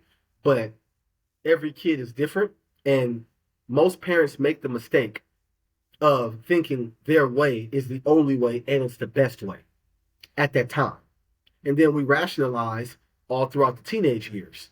And then when they become adults, there's no room to rationalize because now they're old enough to speak back. Now it's name tag to name tag. It's person to person now. So then you start to, it comes back kind of hot. We're like, well, I didn't know you felt this way. Well, how could you? I was never included. So workshops, I don't do workshops consistently. I'll have consultations on a family by family basis. And I just dive in. I dive in household by household. And the way that I like to present the information to the parents is actually in literature. So I'm actually producing a book now that I'll be able to physically put on every coffee table, in every backpack, every book bag, every cross bag, every laptop bag, or every cross bag that parents will be able to say, you know what? The information is here for me. These are my coordinates. So if I don't know what I should be doing, I at least know what it should look like. We talk about these qualities. Like I said, there's probably 20 life-shaping qualities that our kids should see in us. So they grow up with these same qualities. Give me a couple examples. Couple of examples, like I touched on before. We touch on emotional maturity and order. Those are the two that they jump out. Like these are literally life-shaping qualities. Order. We need order. Your room, your closet, your cubby at school, everything. Your car when you get one, your athletic bag if you're doing athletic events. If there's no order, there's only chaos. Chaos, we know if we have too much chaos, we can't perform. So then we talk about emotional maturity. Our emotional maturity, the lack of emotional maturity, it leads to emotional immaturity. So reconnecting everything, mashing it all together, we talk about external stimuli again with our emotional maturity. If you and I want to go rant about any topic we want, we could pick our phone up and go rant. No one can tell us stop. We could go on Instagram Live right now and shout whatever we want to shout. We could go on Twitter right now and tweet whatever we want to tweet. And what that does is it allows us a voice, but there's no order. There's no order, there's chaos. Chaos equals immaturity. So we connect our emotional maturity to wisdom. You and I could go say many things online, but we have the wisdom now to know that that's not the best thing to do. That's emotional maturity. So when our kids hear us say, you know what, I could say something wild to you right now, but I'm not because I love you. They have to hear that. Emotional maturity.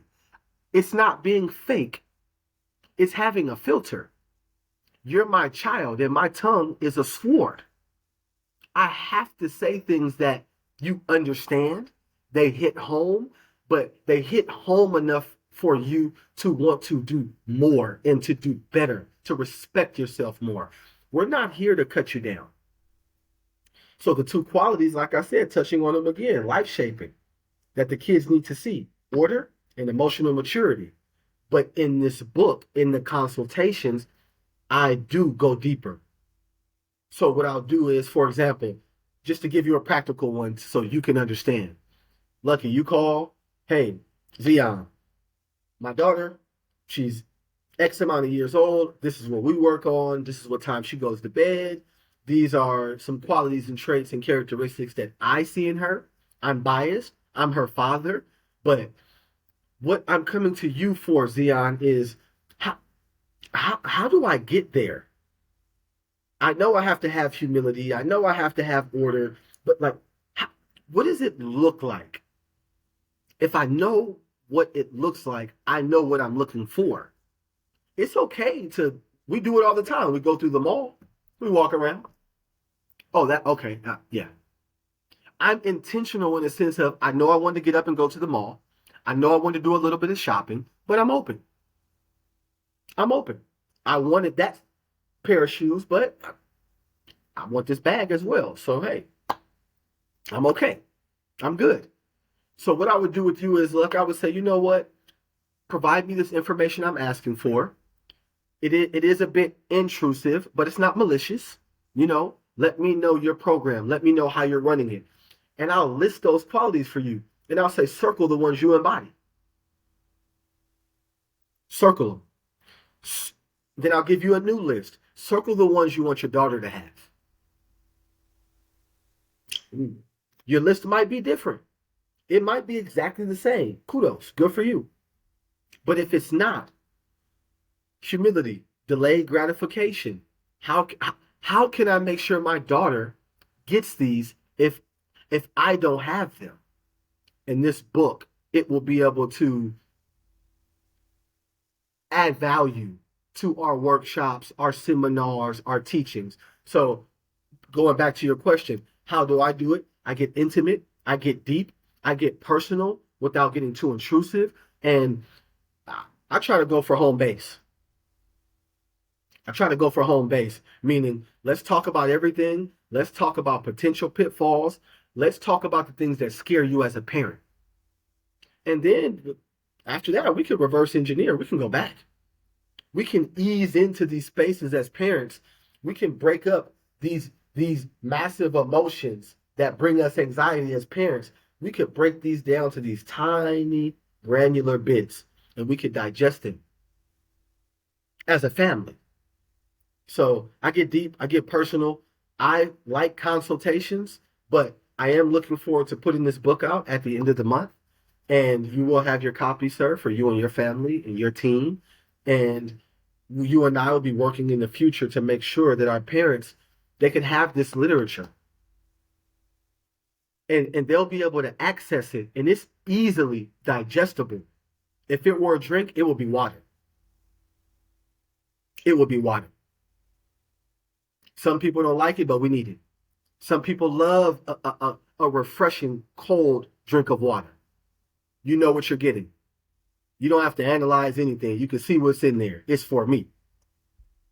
So if I had to equate the book to anything, it would be a nice, great, refreshing glass of water or bottle.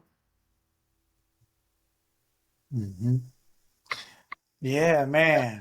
Well, we could definitely go for hours and hours, man. So I'm not gonna keep us on here too much longer, but um, I would say the last thing that like I said, we can go on forever, but Forever. I believe, I believe my own personal belief is there is a difference between loving your child and loving to parent.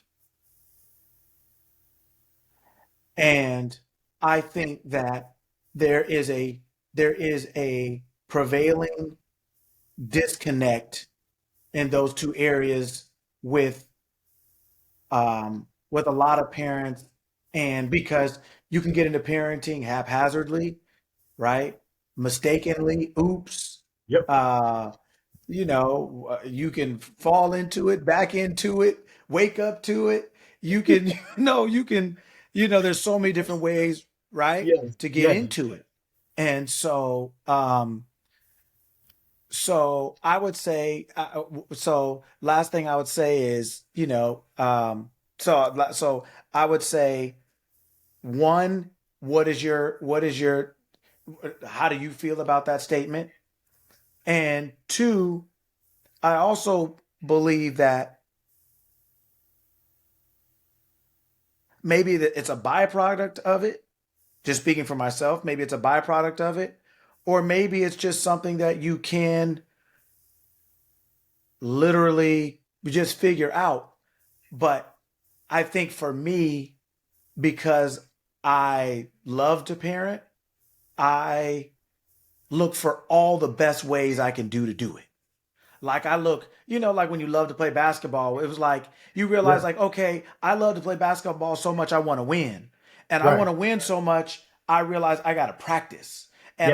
And I have to develop my technique. I have to have a good Yeah. footwork. I have to have good form. I have to be Yeah. in shape. I have to be Yeah. strong. I have to be hydrated. I have to have enough sleep. I start to look forward. I start to look at all the things and crave all the necessary skills and abilities which are never ending, right? Right.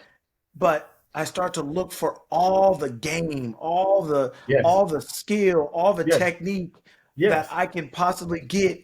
to to make this thing easier, more enjoyable, and to just be nice with it, Yes. to, you know what I mean? Not be perfect because we're not perfect as humans. Doesn't matter what area we're applying it to, as a parent, as Right. a person, as a relate in a relationship, as an employee, employer. Right. So it's not that, but just I do feel like I believe, and you can speak to these two things. One is like, do you really have to love being a parent to be a good one? I think you Number do. one. I Number think you one. do. And then number two, I believe that you can actually get good at it just like you get good at anything else. I believe that even though there's no manual, there's no certification, there's no awards, and there's no university, I still believe you can be good at it if you want to. I believe you can actually know what you're doing. It doesn't mean you I can always agree. control your child because they're an individual, but I believe that that you can actually be good at it if you want to. So, what are your takes on those things? This is the last question, and then Yeah. we'll shut it down. But No, like I told you, I love it. Anytime we can talk about parenting and mindful parenting or positive parenting, however we would like to frame it, parenting, because I'm a parent, I love it. But then that positive parenting, that mindful parenting, it it is thankless, but it's a necessary job. And to help our parents to kind of take the side of the parents and not the person being interviewed or talked to, I'll side with the parents on this one. To start, we can't love what we don't understand. Just like a relationship. If you don't understand your partner, you can't love your partner. You're scratching your head most times. Why did they do that? Or why did they say that? Why would they text me that? To me, why would they say that? And as parents, we do have these resources. We do know how we would like our kids to grow up or feel. But there's that disconnect, like you said. How do I understand my child? And then if we don't understand our child, it's hard to love on our child. We can love them, but loving on them is totally different. We're not talking about food, clothes, shelter. We're talking about beyond that. Emotional support, humility, gratitude, landing spot instead of launching pad. A lot of our parenting, we're preparing them for the real world to let them fly out. But what about the baby birds that fall down? We forget about that. We're so busy trying to teach them how to fly, they don't learn how to land. And then that's when our depression, comes in and the fights happen. And well, I told you that already. And well, I said this. But I think if our parents had more understanding of parenting and more support for parenting, I think they would feel better about being vulnerable in the journey, in the process, because not everyone comes from a sport background like you and I. Sports taught us everything. You know, Hmm. literally sports that they teach you the fastest. It can have you can learn you're not the best in one play, in one pitch. It could take one race for you to find out that you need to be humble. It can take one injury for you to realize that I didn't train hard enough. I have to be more honest with myself. So I think if our parents had more support, more consistent support, I think that they would be okay with being vulnerable. Like, I don't have it all figured out, but I want to get good. I want to feel good. I want my kids to feel good. So if that means me taking 30 minutes on Monday and 30 minutes on Friday to research, or maybe not research, maybe just talk to my kid. No phones, no tablet, no laptop. Let's just talk for 30 minutes. How you feeling? Tell me, what's bothering you? No, really, no, because it our world is so busy, we don't get that. It happens in the car rides, to and fro, but we're not vulnerable enough because we're too busy preparing to fly. We have to be vulnerable, but we need resources in an ecosystem that supports us. Hey, I need help. I feel confused. I feel angry when they did this. Why do I feel this way?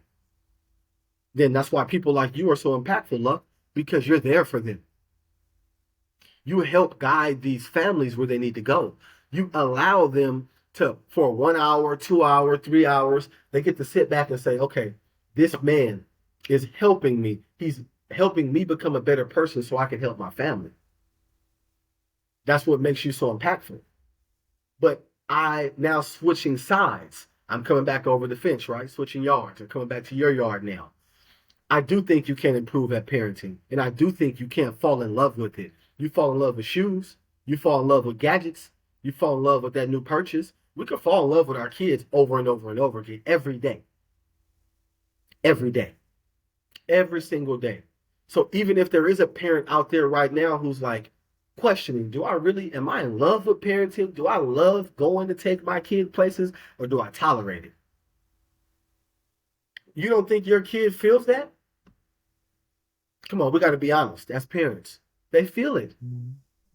But, but if we tell our kids, you know what? I have like 20% energy. If I had an energy bar, it's at 20%. If I'm going to use this bar on you, my last 20%, I'm okay with that. But you have to know, this is my last 20. If we go to the park, there is no arcade after. There, you got to pick one. Let's pick. But I'm being honest with you as your parent that I'm not a superhero. I'm a human. I'm not the Tooth Fairy. I'm not Santa Claus. I'm not Batman. I'm your parent. I am human. You get tired, I get tired.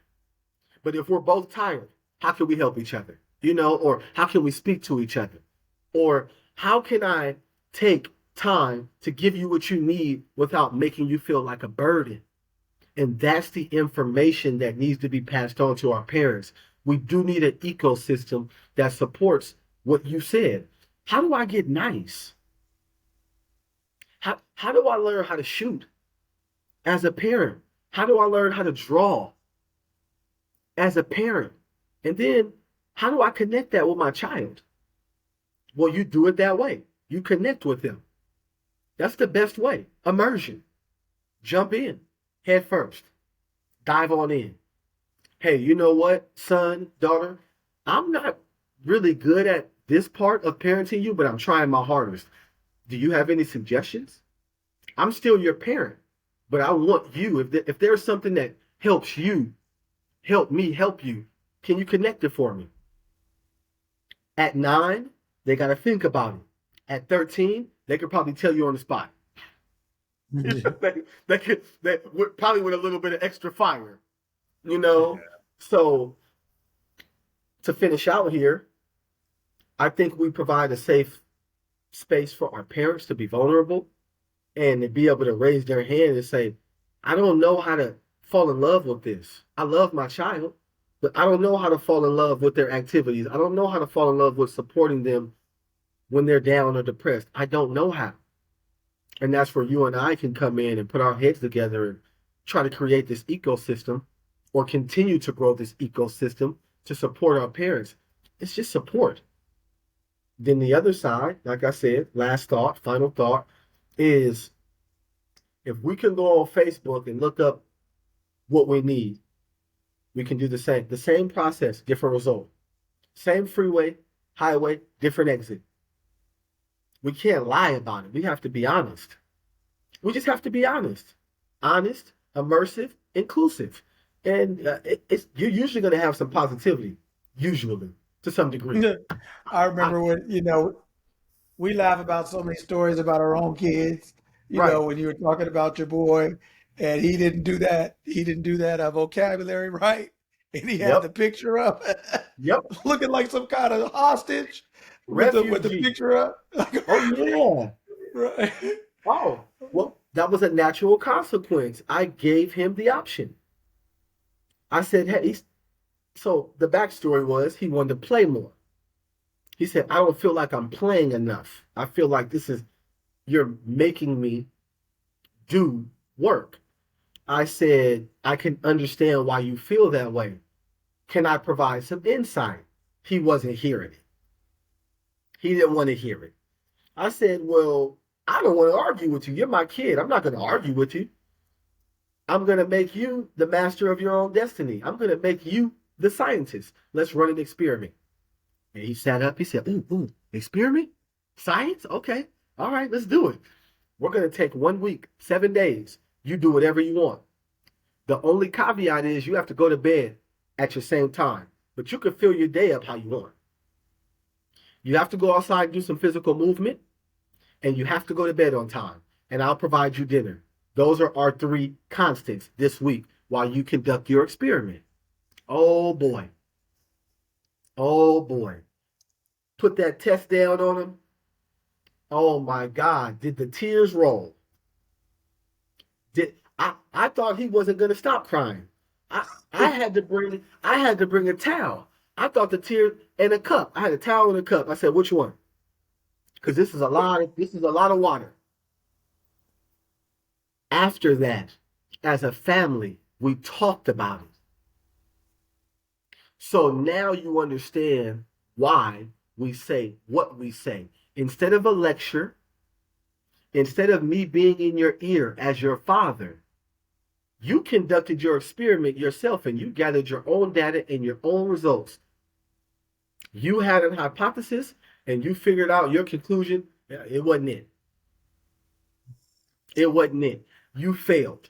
Your experiment, you were a failure. Not as a person, but a person within this experiment. Now, oh my, anytime there's work, I may get a look, but I don't get any speech. And I don't say that to say, yeah, as Yeah. a flex. It's quite the opposite. We sat down as a family and we included each other in this process. And Hmm. there was a natural consequence. You took Hmm. 1 week to play with your robots and your action figures and you for a whole week. And then when it was time to get busy, there was nothing there. You had no money. You couldn't buy anything. You used all your store credit. It's gone. Done. Can't get any more. But yeah, that story, that that picture that I sent you, that paper, that test result, it's on his wall above his desk. So whenever it gets too hot, I just point. Hmm. That say your name. They don't say my name. That Hmm. was your doings. I had nothing to do with that. I Hmm. love you. I'm still here. But that was you. And Hmm. it hits home every time. He don't even look no more. If you next time you get on a call with him and he says, "Hey, Uncle Luck, what's going on? You guys catch up." Ask him what the score was. It's embedded. It's ingrained. He could tell you the 2-digit number, his score out of 100. If you say the number 55, he may he may choke. He may look where little PTSD, but he understands fully. He's good now, and he conducts his own experiments sometimes now. And Hmm. as a parent, I couldn't be more proud because in that Mm-hmm. moment we're able to Mm-hmm. talk about protocols. We're able to Mm-hmm. dive into that. So, Mm-hmm. like you said, we could go on and on, but they feel it. They feel it, they hear it, they see it, and even more reason for us to practice and get nice Yes. and lean into being vulnerable. It it helps them. Mm-hmm. It's a big price for us. It's a huge tab, but it's worth it. It is Mm-hmm. worth it. And that's why I love the story so much because, you and I have similar beliefs on, like, okay, well, let's find Yeah, out, yeah. right? Let's do it. Like, Let's I see don't have it. to yell, I don't have to scream, I don't have to spank Correct. you, I don't have to, but Correct. I'm gonna put this pressure on you now, Yeah, right? And say, show me yeah. what you got. You Show like it? me. I love it. Show me Right. what you got, right? Show And me. so show me what you got. And so just having so many stories, that we laugh and share and stuff Yes. like that. It's that to me though is that to me is what makes practicing worth it because Yeah. when the game time comes, when decisions for us come, we practice enough where we know how to move. So in Oh, that for sure. moment, we don't got to yell, we don't have to scream, we don't have to do anything. You get the benefits of being nice. You get the Yeah. benefits of like, how can I make my point without this being Yeah. on me, without being mad, Yes. and and Yeah. and empower them enough to make a decision that they then have to honestly look at and say, I made this decision, then this happened, then this Yep. happened, and it's Yep. all on me. Like there's Yeah. no one to be mad at, no one to blame except Oh, me looking in this that, mirror, that's right? it. That's it. That's it. And that, That's and that's it. so cool because we are able to make our point, but they were able to have their experience that made it relevant to them, and we Correct. didn't have to our relationship didn't have to suffer. And that if we can ring a bell, Yeah. you just rang the bell. Yeah. That's the one. There was no damage control needed. Nobody was Yes. attacked or belittled. Everybody Yeah. had a role. Yeah. Everybody had a role to play. Everybody had a job to do. And even in his failure, I let him know, like, I support your triumphs and your failures. All of them. I support you. But I'm smart enough to know your experiment was going to fail. And I'm also smart enough. I'm also smart enough to let you realize that.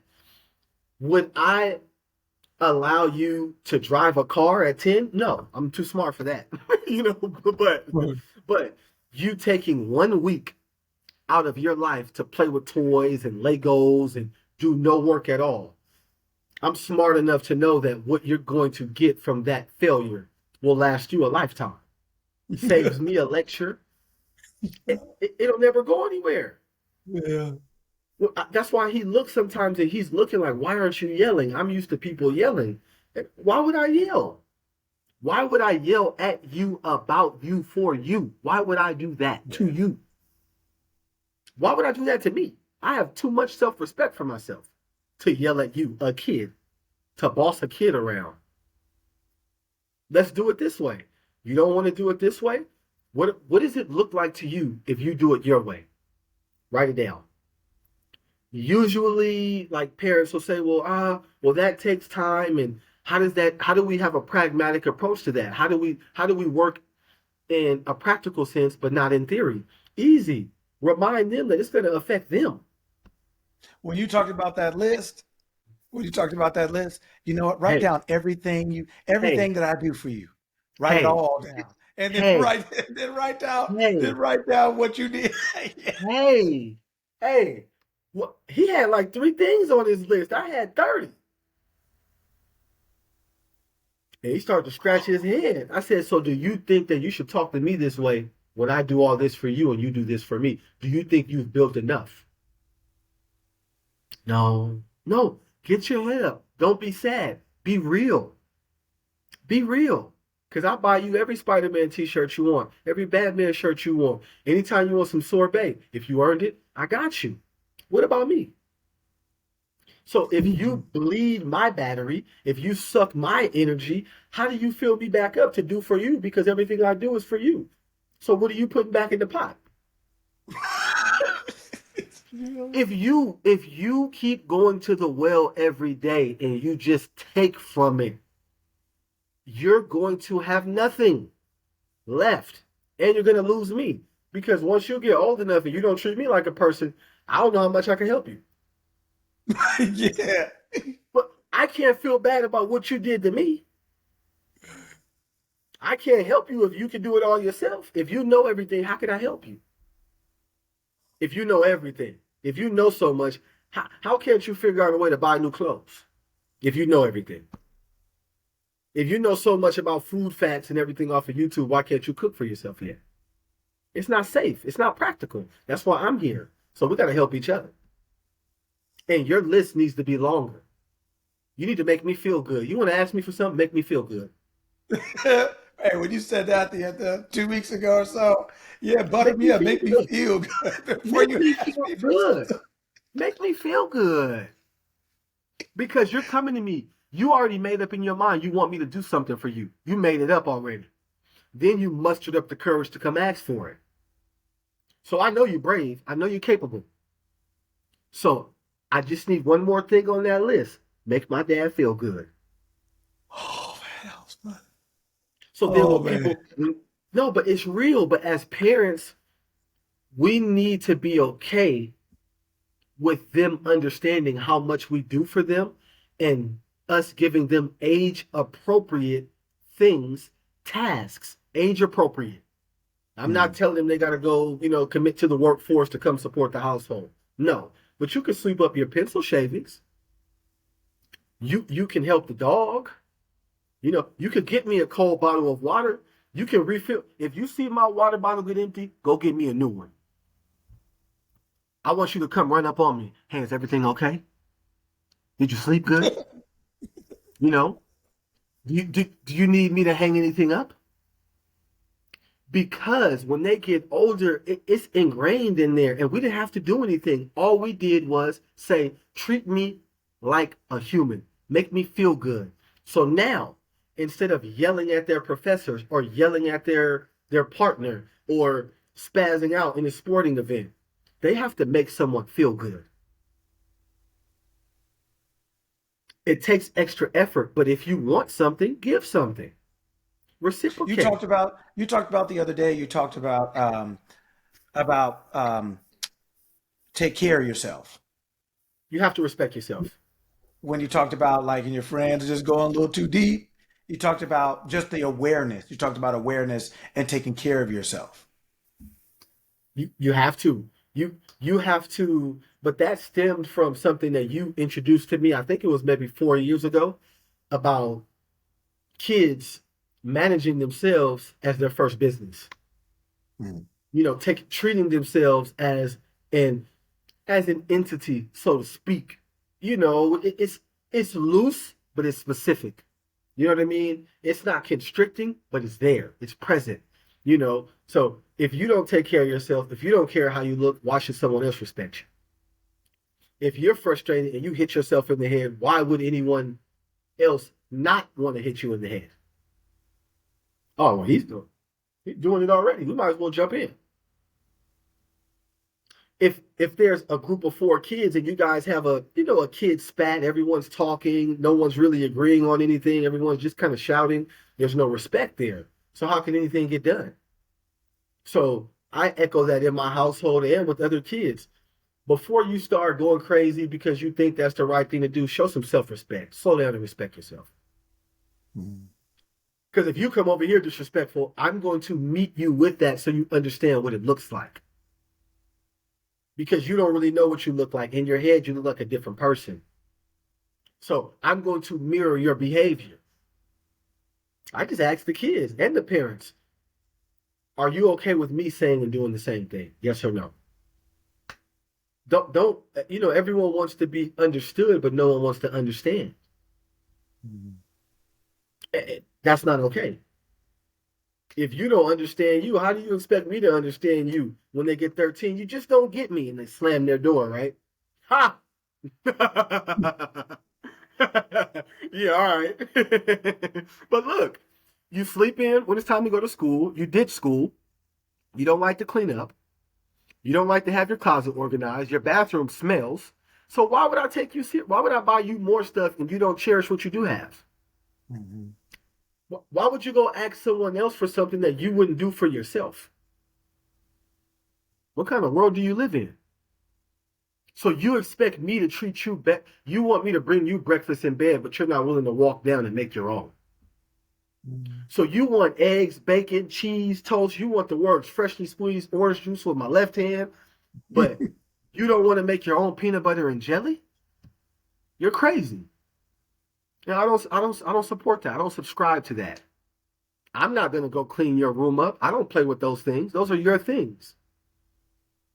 Cherish them. If you want me to multiply what you have, let me see you take care of it. And I got you.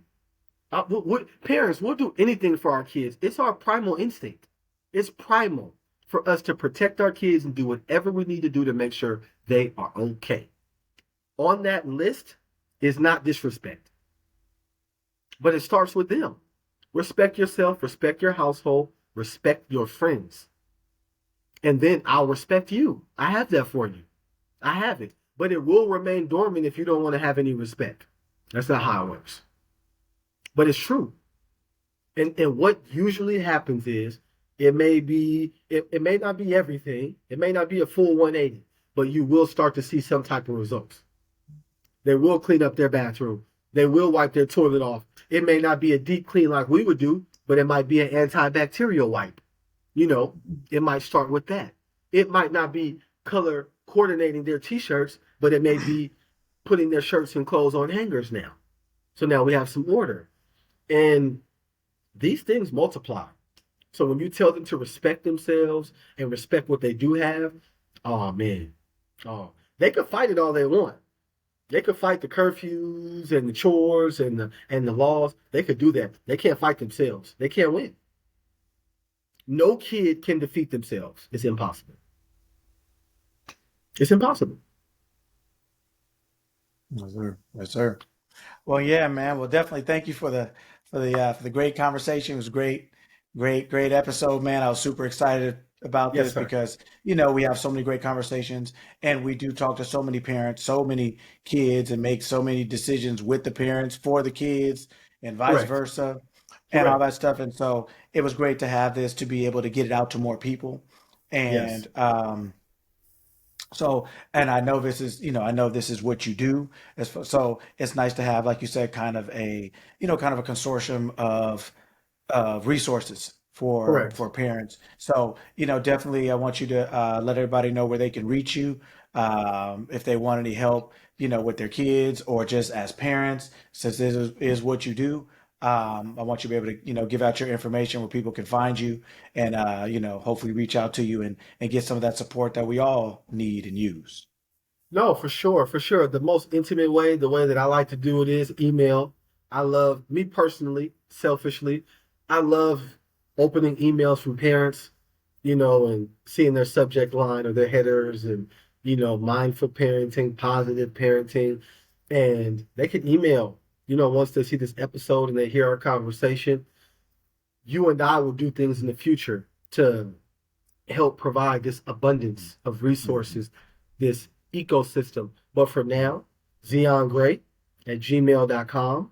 My name, ZeonGray at gmail.com.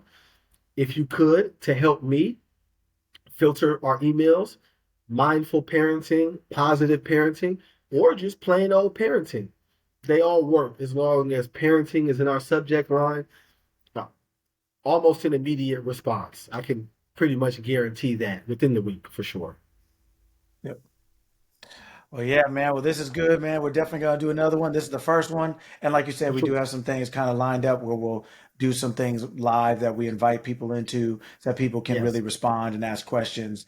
Hopefully after they hear this, or even before, because the sooner that we get the information out, the better. Because parents, we do need help, we do need We support, need and we do help. need, like I said, an ecosphere of of people and resources that allow us to pull what we need to do what we do. Right. There you go. So, There you so go. we will get that out soon as well. Follow up with that. But thank you, my good man. It was definitely an honor and a pleasure as always. We'll catch up on the sidelines for sure in our own Yes. time. But Yes. man, appreciate you having you on. Thank you again. Tell everybody I said hello, man, and we'll definitely catch up on the other side. No, we will, man. Thank you and your team. You guys are doing a great job over there. I love what you guys have going. I love it. The momentum is amazing. It's needed, and anything I can do from Asia to help support you and anything you have going on. I know there's a big time difference, but whatever resources I can provide that extend beyond this book, this literature, this collection that I'll be putting out at the end of this month, whatever I can do to help you, you feel free. No second guessing. You reach out and I'm there for you. Thank you for having me on, my good man. I appreciate it. And whatever your next step is, I'm always on your side and we do it, step by step. We can do it Yes, together. sir. So I'm here. Yes, sir. All right.